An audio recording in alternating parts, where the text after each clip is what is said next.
This is a standard system from a 2008 Cayman S, a Gen 1 car. I believe the Gen 1 Boxsters are the same. The Gen 2s are slightly different, but you might be able to do similar sort of modification to them. The idea is that I want to modify the original back box rather than buying an aftermarket one, just to keep the original look as well. And obviously the price of the aftermarkets they're pretty expensive, so if I can modify the standard unit for a lot cheaper and it sounds half decent, then that's a win for me.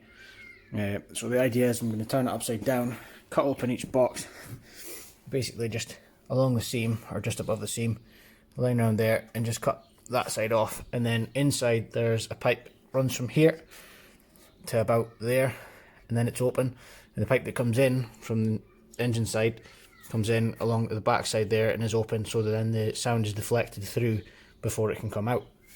So I want to basically replace that with a bit of perforated tubing that goes from the entry point directly to the exit, and then have some baffling packing material around them. So if we do that on both sides, effectively it's the same sort of setup as the aftermarket systems, but it should be a lot cheaper. So we'll see how it goes. Right, as you can see, that's the first bottom cut off. So that's the internals. That's what they look like inside. If not, all I've done is just remove that bottom side. So we've got incoming in here, through and out this side, and then the gases have to go back through the panels, which is what gives you your silencing, and then out the exit tube, and then that's where your tips come out. So my plan is to make a cut here somewhere, and again the same here, and have a bit of perforated tube join that point there to that point there with all of this removed, some exhaust packing around it clamped in place, and then that should give me a straight through sort of system.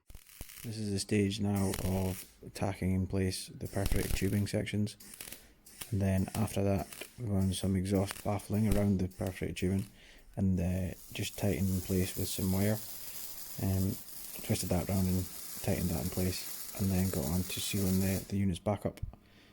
So now we'll do a video comparison of this completely standard system and then modified one.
I'm very happy with the results. In total it cost me around £50 of materials and about 10 hours worth of work. There's zero drone when driving, and it just sounds a lot better than standard. It's not too loud, but it's definitely noticeable. So yeah, I would recommend it to anybody that's thinking about doing it.